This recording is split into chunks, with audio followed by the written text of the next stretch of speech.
The spring equinox. Think equal night, where the night and day equal. That time when the hours of darkness and the hours of light equal to each other as the seasons change. That's the equinox, and that's when we say spring begins. Well, then the full moon after the spring equinox. I think that was last night. I think that was the full moon last night. That makes this the first Sunday after the first full moon after the spring equinox.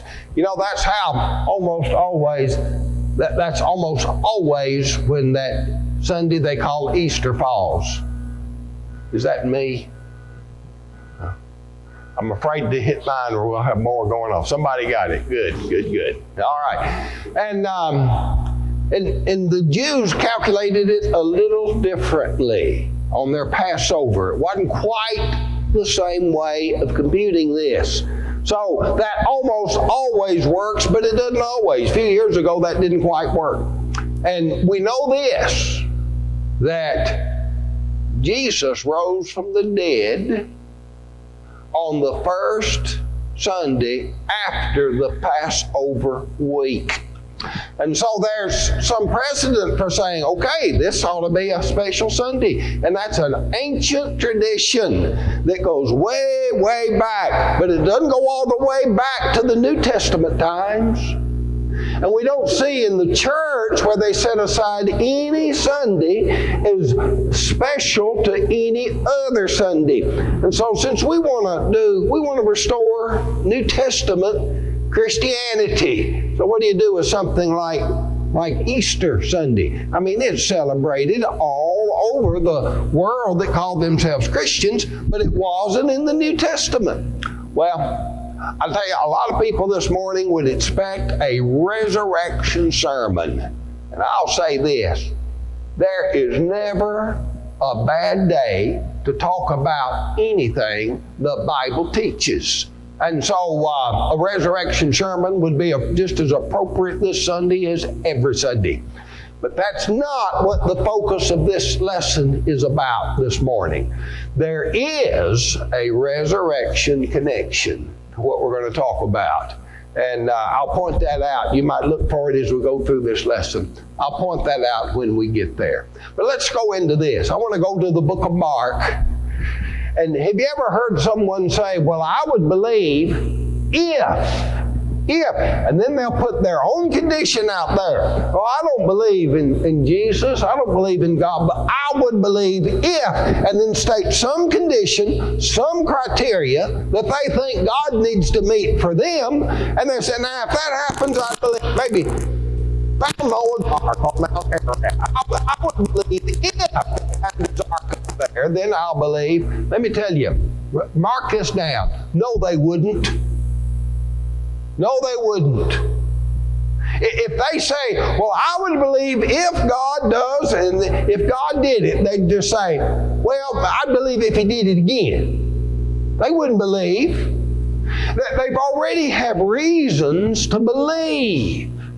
If they're already denying with the reasons we have to believe, they're not going to believe if. So I just titled this lesson, I believe if. There are some scribes and Pharisees like that in this lesson, as we shall see. But the text is Mark 8, 1 through 21. And the parallel text that I'll make a few references to as we go through is where Matthew tells of this. In Matthew 15, 29 through Matthew 16 and verse 12. And the event we're going to focus on is when Christ fed the 4,000 in the wilderness. Now, Mark 8, 11 through 12. We read, the Pharisees came forth and began to question him, seeking of him a sign from heaven, tempting him. And he sighed deeply in his spirit and said, why doth this generation seek after a sign? Verily I say unto you, there shall be no sign given to this generation. See, the Pharisees said, well, if you do this, then I'll believe. He said, well, you don't get a sign. No sign given to this generation. And look how forcefully he said this in Matthew 16 and verse 4. A wicked and adulterous generation seeketh after a sign. It's not that it's wrong to ask for evidence. There's evidence. And it's not wrong to seek the evidence. Show me the evidence. The problem here is asking for more evidence when the evidence that's already been given has been rejected. That's the problem. Let's look at this. Mark 8, 1 through 9. In those days, the multitude being very great and having nothing to eat, Jesus called his disciples unto him and said to them, I have compassion on the multitude, because they have now been with me 3 days and have nothing to eat. And if I send them away fasting on their own houses, fasting to their own houses, they will faint in the way, for divers of them came from far. And his disciples answered him, From whence can a man satisfy these men with bread here in the wilderness? And he asked them, How many loaves have ye? And they said, 7. And he commanded the people to sit down on the ground. And he took the 7 loaves and gave thanks and brake and gave it to the disciples to set before them. And they did eat. They did set them before the people. And they had a few small fishes. And he blessed and commanded to set them also before them. So they did eat and were filled. And they took up of the broken meat that was left 7 baskets. Now, that word baskets. Don't think of an Easter basket, okay, a little hand basket. The word for basket here is for a large basket. And you might think in your mind a hamper. If you can think of a hamper woven like a basket would be woven, 7 hampers. These are large baskets that they took up. These people were hungry. Some of them hadn't eaten for 3 days. And yet with 7 loaves, they fed them all. They were all filled, and then 7 hamper-sized baskets left over from the food that was distributed. It says, and they had eaten were about 4,000, and he sent them away. Now Matthew adds this, 4,000 men besides women and children. I want you to think about that, the children. The women and children. These mothers had taken their children with them to see Jesus out there in the wilderness, and they didn't have food for the children. Think about those mothers and the importance they placed on wanting their children to see this man. I just think about that, mothers. I tell you, mothers that bring their children to the worship, their little children, and sometimes I know mothers will go all the way through services and they spend their time with their children and probably get very little out of the services. But yet the importance of that is a bigger lesson than anything the preacher said about the importance of children being involved in seeing Jesus. But that's just a side point. This is very similar to an event that had taken place in Mark chapter 6. And we sometimes talk about the feeding of the 5,000 and the feeding of the 4,000. And in both instances, they're by the sea, and the multitudes are fed with just a few loaves and a few fishes. But they're not the same event. Let's look at the differences right quick. The Jews, when he fed the 5,000, had come with Jesus out of Capernaum, around the Sea of Galilee. This time, Jesus had been in the Decapolis, and this 4,000 would have been the Gentiles following him out of the Decapolis up to the Sea of Galilee. Now, there were 5 loaves when he fed the 5,000, and 7 loaves when he fed the 4,000. There were 2 fishes. In one instance, second time, we're talking about a few fishes. Of course, the number is different, 5,000, 4,000. 5,000 were fed. There were 12 baskets taken up. But the word for baskets here is small baskets, like a hand baskets. Even though there were 12 of these hand baskets, there still probably wasn't as much food taken up as the 7 hamper baskets that were filled. There's probably more food taken up with the 4,000 than with the 5,000. And then they sat on the grass the first time. That would indicate this would have taken place after the winter season, early in the spring, when the grass was growing flush with all the moisture it had gotten over the winter, and now the days were warming and the grass was growing, kind of like it is now. But then in that area, the rains would stop falling, and through the summer it would become dry, and by late summer the grass would be gone, and they were sitting on the ground when he fed the 4,000. So there's differences. And Jesus spoke of both of these events as separate events. It's in our text, Mark 8:19 through 20.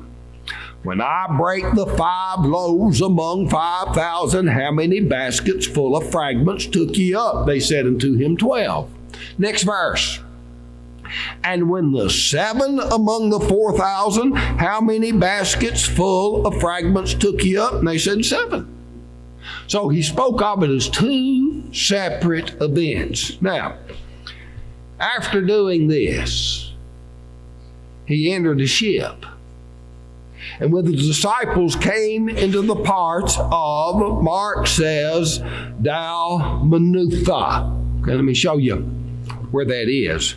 Sea of Galilee. Over there on the short side of that arrow, off to the west, would have been the Decapolis. So they came over to the sea somewhere on that side. It wouldn't have been too far away from where he had fed the 5,000. But this is where the 4,000. Then sailing east across the Sea of Galilee, he came to Dalmanutha, and Matthew calls this Magadan. Well, it's hard to know exactly where those little villages were. They must have been close to one another, but he's sailing east, and now he's back in Galilee. Galilee, where he had done so many miracles in Galilee, and he has returned. But notice the contrast of what is going to take place here. It says, he got to Galilee, the Pharisees came forth and began to question him, seeking of him a sign from heaven, tempting him. Let's put him to the test. Show us a sign. Had he not done many signs in healing the sick and causing the blind to see and the lame to walk and raising the dead? Well, show us one from heaven. They had signs from heaven. Didn't the angels sing at his birth?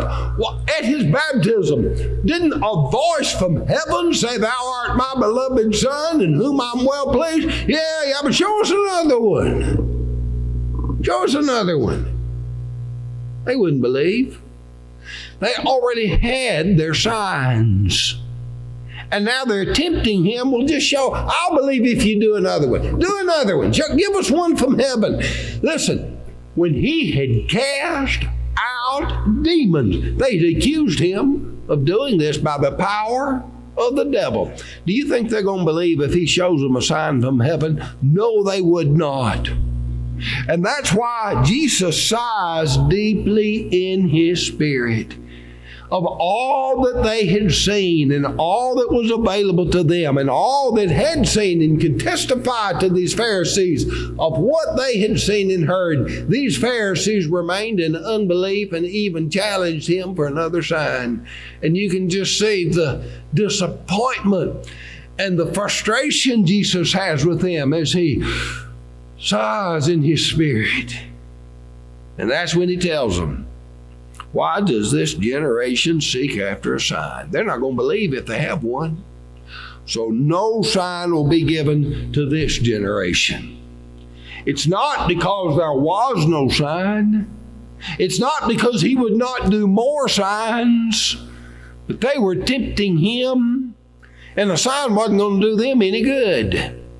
So he says, I'm not going to give another sign to you. You had enough. And then he goes back onto the ship. He left them, and entering into the ship again, departed to the other side. So he's going back across, probably up near that region of Capernaum. Now the disciples had forgotten to take bread. Neither had they in the ship with them more than one loaf. And he charged them, saying, Take heed, beware of the leaven of the Pharisees and of the leaven of Herod. Now, when we think of leaven, we probably think of yeast, and that's probably what this was, but they didn't really know about yeast. What they would do, they'd take old bread, and then they finished their bread. And the way I read this, I suppose this is what they did. It's not Bible, but they tell me what they do. They'd take that old bread, and when they finished their loaf, they'd put some of that bread in water, and they'd let it sort of ferment in that water, and then use that in mixing up their new bread, and that's how they'd proceed on with the leaven. And the leaven could go bad, and when the leaven went bad, you had bad bread. Now you beware of the leaven of the Pharisees and the Herodians. Wonder if they could give them leaven that was poisoned. You have them make bad bread and maybe even poison their bread through bad leaven. You know, when Jesus speaks like this, if we've been studying Mark and paying attention, we know when he speaks like this, he's usually not talking about material things, but bringing a spiritual lesson based on material things, like as of a parable. But the disciples didn't get it. Look, they reasoned among them, saying, It's because we have no bread. And when Jesus knew it, he said to them, Why reason ye because ye have no bread? That's not a problem.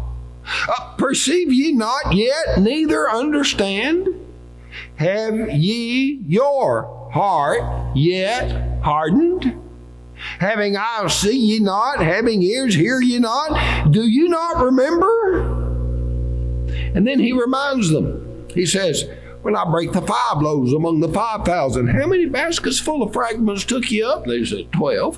When the 7 among the 4,000, how many baskets full of fragments took ye up? They said 7. He said to them, How is it you do not understand? You think the problem is with bread? Did they have a loaf? Do you think there would be any problem? Why would they wonder how he's going to feed the 4,000 after he'd fed 5,000? He'd fed 5,000. Now they got 4,000 and said, Well, we don't have any bread to feed them. He said, Well, we'll do this again. I'll feed the 4,000. And now they're on the boat, and they said, Oh, no, we don't have bread. We just have the one loaf. Why would that be a problem? Why was it they were so hard to believe? And these are his disciples now. Had they seen too many signs? Had it gotten just sort of commonplace? We read when Jesus performed signs in the Decapolis that they marveled greatly and were amazed. But in Galilee, he'd done so many. But it wasn't that big a deal anymore. Oh, well, he'll just do another sign. It's just another sign. And what about us? Have we heard these stories of his miracles so many times that now we're getting hardened to them? We're not realizing and appreciating and understanding the significance of what took place. You know, they say that familiarity breeds contempt, and that which is done over and over becomes common, and we fail to appreciate what it is. And we need to check ourselves, lest we be like these disciples and think, well, now we're so familiar with the stories of Jesus that they don't really mean that much to us like they did that time we first heard them when we were children and marveled at them greatly ourselves. And let's not harden our hearts, but remember that Jesus did these things so that we would know that he is the Christ, the Son of God. And he showed compassion in such times as this, that we would know that God cares for us. because he's showing us the Father. Matthew chapter 16 and verse 4 adds this: no sign shall be given it but the sign of the prophet Jonas. There was going to be another sign. The Pharisees would have another sign. It'd be a sign from heaven. Jesus would rise from the dead. As Jonas was in the belly of the whale 3 days and 3 nights, so must the Son of Man be in the heart of the earth, he said in another place. That's the sign of the prophet Jonas. And so they'd have their sign. That would be the resurrection of Jesus Christ. And here's the resurrection connection. Why did Jesus rise from the dead after 3 days? Here it is. It's explained by Paul in Romans 1 verses 3 and 4. His Son, Jesus Christ our Lord, he's declared to be the Son of God with power by the resurrection from the dead. There's your sign. Do you believe? We have the evidence.